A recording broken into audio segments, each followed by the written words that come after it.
Hello and welcome back. We are on day 6 of making a sourdough starter and we have some exciting things happening. So I think today is going to be the last day of doing day-by-day instructions of how to create a sourdough starter, because at this point it's just going to be doing the same monotonous things of discarding off, feeding, and you just keep doing that until it starts doubling. So now you have all the tools, you know how to do it. Just go by what I've taught you. If you need to review, of course, the videos are there to do that. But this will probably be the last video of sourdough starter. So I want to show you, look at this. This band is from yesterday. It was at about 350, and now we have exactly doubled to 700, if not a touch more. So this was the King Arthur bread flour. Like I told y'all, this stuff is the go-to for flour. So the next one I have is the Kirkland all-purpose flour. Now this one is rising and the band's a little bit messed up. It was just under, it was about maybe 325 or so, somewhere around there. So it is still working on rising, but it hasn't doubled. So I would say another day and that one would probably be good. And I'll show you something else about that in a minute. Now, if you are wanting to do whole wheat, this one is still struggling. So if you're wanting to do that, just continue going the same way we've been doing, same thing you've been learning, and it will be good eventually.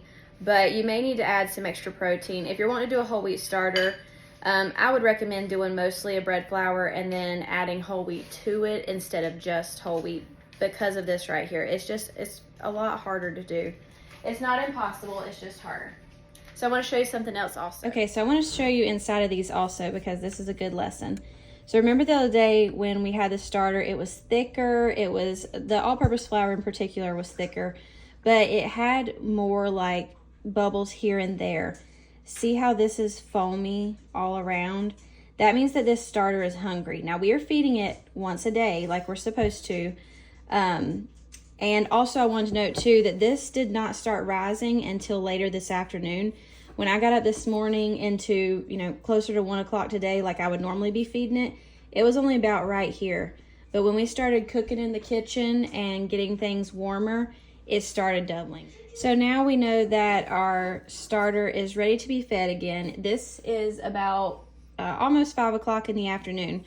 So it's a little later than it normally is. It has had kind of a delayed double, but that's okay. We're still gonna dump off until, bottom, around that 200 milliliter mark. And then we're gonna feed it. I think I'm gonna go ahead and feed it a cup of starter and 3/4 cup of water, because that's what I like to do with these types of jars. So I think that's gonna be our go-to. This one is kind of looking the same. It's looking pretty hungry. See all those bubbles?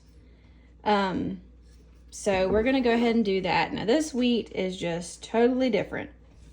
It still has some of the liquid that is separated, but I think it's just because it is wheat and it's just gonna be a totally different beast. But we'll go ahead and feed that one too. Okay, so I went ahead and dumped off these, and let's see where we're at. I haven't scraped the sides down yet.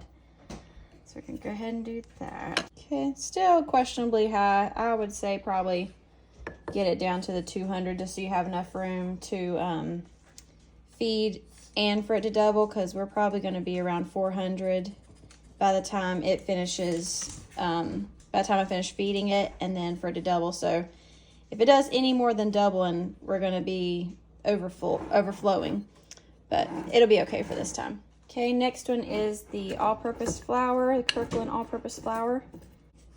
This one definitely is much thicker. Consistency is totally different than the King Arthur bread flour. Okay, that one is at about 250.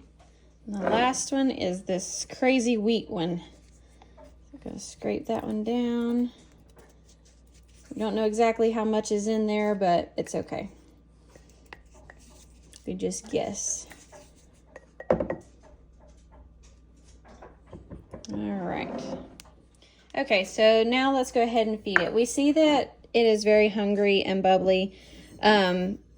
So we're going to go ahead and feed it. I said I was going to feed it a cup, but I think I'm actually going to do about 3/4 of a cup just so I don't overfeed it It would be safe, but since I'm not going to be continuing to do videos about this, I'm just going to say let's do 3/4 cup and then about 1/2 cup of water.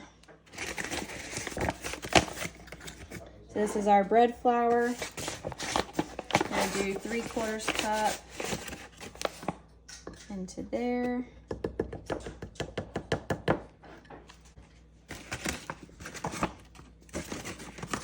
Kirkland all-purpose flour, 3/4 cup.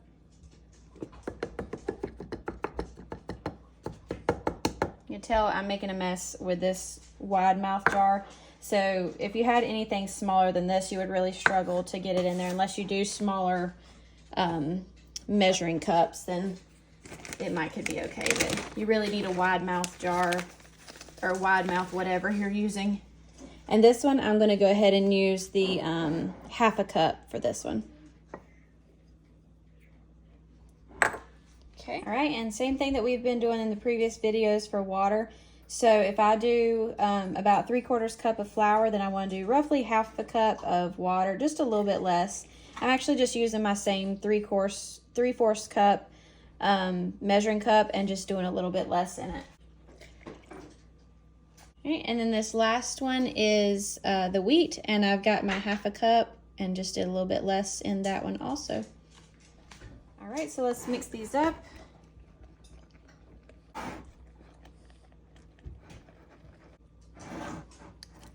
And last one to mix up. Okay, so now that we have mixed all of our starters, we want to put our bands on. If you have a jar that does so, stick the band on. I'm not going to worry about the date today, but just put the band on and put this at the top after it's been fed, and we want to cover it loosely. All right, and that one is ready to go. And at this point, if this was your starter, if this doubles after being fed, I would say it is now bread ready. It may still be, you know, it's not extremely mature at this point, but it would be enough to make a loaf of bread, a decent loaf of bread. This one, do the same thing. Going to cover it and going to put our band on. There we go. We're at about 400 mLs for this one, and right at 400 mLs for that one, so they're just about the same. Okay, and then our wheat, we're going to put our hair tie on. And hopefully that one doesn't double because we don't have enough room. And loosely put the lid on that. They are done. All right, and that is it. Just that simple, and you just keep doing that. And then as soon as your starter is mature to where it's doubling each time, you can then put it in the refrigerator when you don't want to use it. So once you've created a starter, don't think that you have to have it on the counter and feed it every day all the time. I have mine on the counter, and I have one right now that's not been fed in probably 3 days. It's perfectly fine. I'll feed it tonight and it'll be good. You don't want to go too many days with it on the counter. But if you do not want to use it, say you're going to go on vacation, then you need to seal it and put it in the refrigerator. It has to be sealed or else you'll get mold in it. And if it's on the counter, you don't want it to be sealed because the gases need to escape, or else if you have a glass container in particular, it could shatter the glass. So you don't want to do that. So at this point, if this one doubles overnight, we have a mature active starter and we are ready to start making bread.